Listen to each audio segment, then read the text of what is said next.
Now we welcome in our analyst, Robert Rosenthal from IlliniBoard.com for our final Sunday No Huddle of the year. Robert, you're on the East Coast. You covered the Illini against Penn State on Saturday, and their new head coach was there. You had a chance to talk with him. I'm wondering what your first impressions of him were like and just what you said to him. I've been asked that question a lot, obviously, well, give me first impressions. What's he really like and this and that. Honestly, my first reaction is he's more of a commanding presence than I expected. He's a guy who likes to have fun and, fun with the media, and he'll say this, he'll say that. And so I expected him to be kind of a jokester or something like that, but he's very commanding in person. He's a deep voice, speaks with conviction. He's a good interview. It's interesting. He's very, upfront and forward and friendly and everything else. Lovey was always very, somewhat reserved with the media, and here's the information you need to know. I think it's going to be a little different this time with this coach. I think he's going to be pretty forward with the media and pretty, out there saying what's on his mind. Now, how did you stumble into that interview? Was that just like you ran into him, or did you have to go through, an SID? How did that all work? Yes. So I was covering the game. I'm also out here covering the two basketball games. And so basically I was driving from Champaign to State College. I decided to do it all in one day. I got up at 5:30 Saturday morning and was headed that way. And somewhere in eastern Indiana when I see an email on my phone saying Illinois has made a hire. And then I saw some news that he was going to be driving up from New York for the game. So I started to add it all together in my head of wait a second, I'm the only media is going to be there and the coach is going to be there. I can probably interview the coach. So I contacted the SID and I asked for interview, and it was kind of all up in the air because they were flying in from Champaign and he was driving up and they just didn't know. But as it worked out, he was doing a bit with Fox Sports at the end of the first quarter. And as soon as that interview was done, they allowed me 7 or 8 minutes to stand and talk with him. Awesome. Now, where can people find that interview, and what were some of the things that you guys talked about? It's up on the site. It's up on the site as the Bielema interview on IlliniBoard.com. It's also on my Twitter at Illini. I put it up there as well.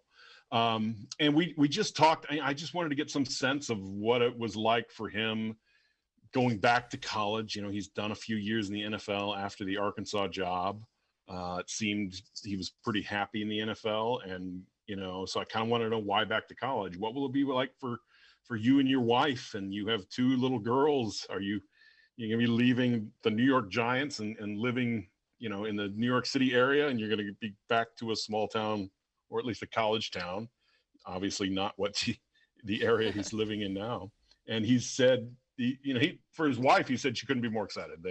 They love college towns. They loved Madison. They love Fayetteville, and they're really excited to get to Champaign. So I think he's really excited to get back to college football and get back to building a program. And how do you feel about the Bret Bielema hire? Do you think he can be successful taking over here at Illinois? I do. I mean, there's obviously the last 5 coaches haven't worked out, so 6 times a charm kind of thing here. The last coach that didn't get fired from Illinois was hired in 1987. That's John Makovic, who left in 1991. So, obviously it's been a while since there's a Illinois coach that has built it to a sustainable level. There's been spots of success. So you have to cover it with that is, if it hasn't happened for the last 6 guys, will it happen for this guy? But proven track record. I feel like even what he did at Arkansas, bad year first year, then he went 6 wins, 8 wins, 7 wins, and then a bad year and he was fired. I feel like at Illinois, you do a stretch of 6 wins, 8 wins, 7 wins. The next year they're going to be, okay, we're totally fine if you went 4 and 8. Let's get back there next year. So I think it's a little easier path here. He knows the Big Ten, and we'll see if he can build it here. What kind of opportunity does he have with some of these seniors that might be coming back for another year of eligibility? Yeah, that's probably the biggest question right now. Is there?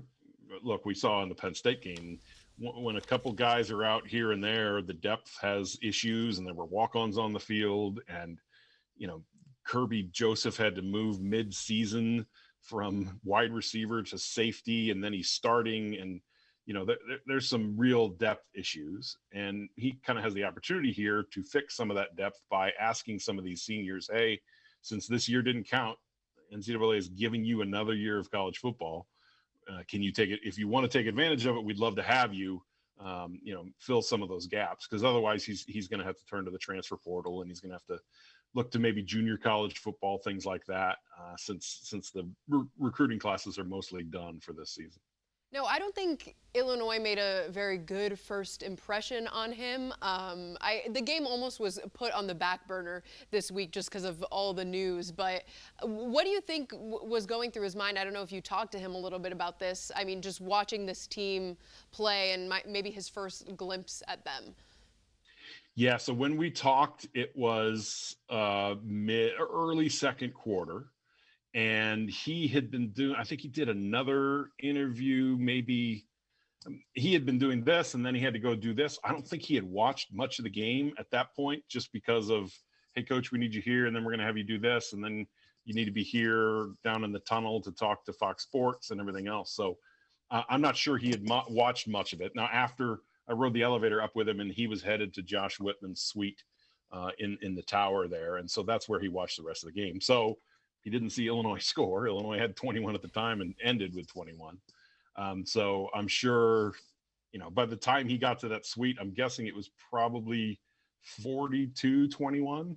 So he basically saw a game that was already over that they just kind of played out. So yeah. I don't think he really had any thoughts so much as it was, doing his job and maybe checking out some of the team and doing some of the interviews and getting ready for take over this program starting today.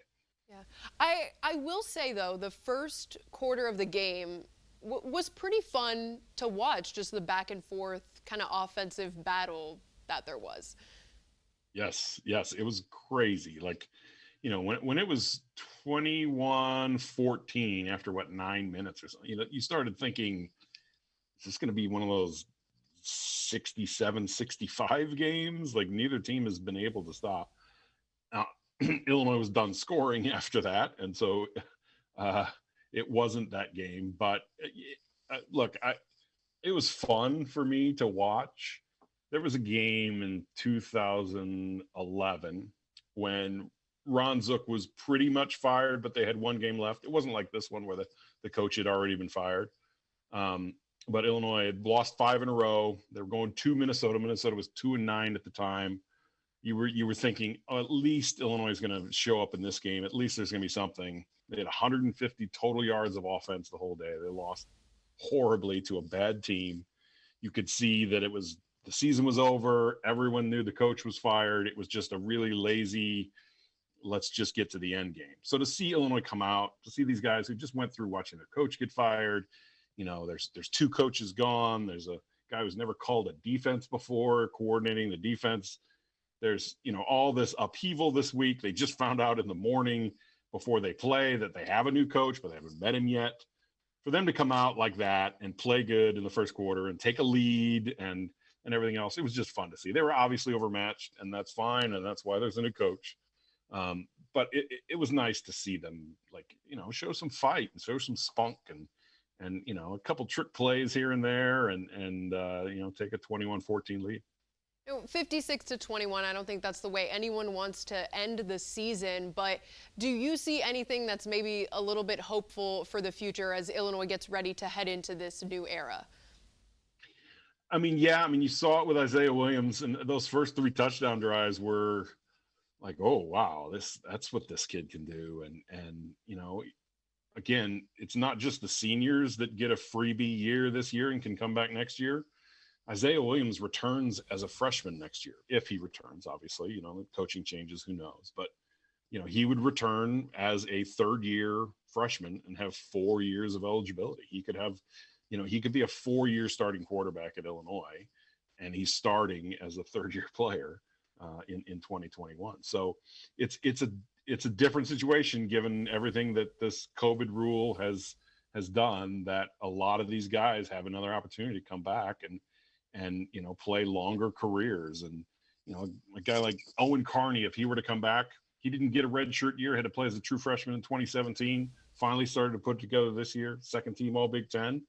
Well, now because of this rule, he could come back and play a fifth year and maybe improve on second team All Conference. So there's a lot of opportunities out there to have these guys get one extra year, and it'll be interesting to see how Bret Bielema uses it. And I'm especially excited for some of the freshmen that didn't get, well, all of the freshmen who didn't get a spring, guys like Isaiah Williams and Reggie Love, who didn't have that time to develop, because who knows where they'll be next season. Correct. Yeah, there's so much, even with a scheme change, that's one of the questions I asked him when he did the game day bit on ESPN Game Day in the morning. He had said that, he's learned some things in the NFL. He thinks going back to college, he would go with a 3-4 defense, which hasn't been seen Champaign since the Simeon Rice, Kevin Hardy days.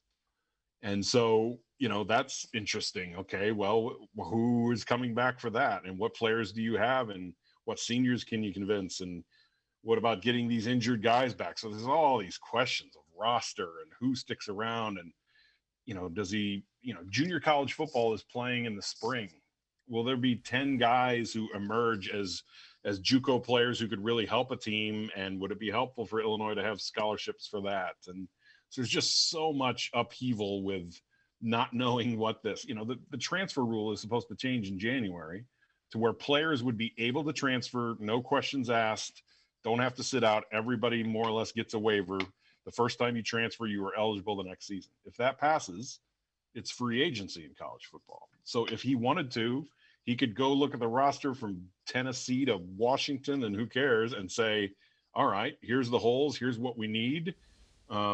Those guys aren't playing. They just put their name in the transfer portal. They want an opportunity to play. How about come play first year for me at Illinois? So it's going to be fascinating to see how this all plays out.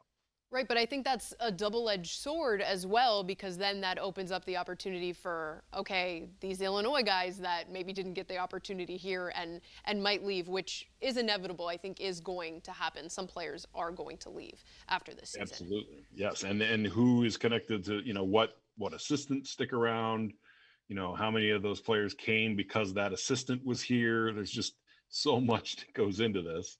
That's why this transfer rule will be crazy for a new coach, in that before there was there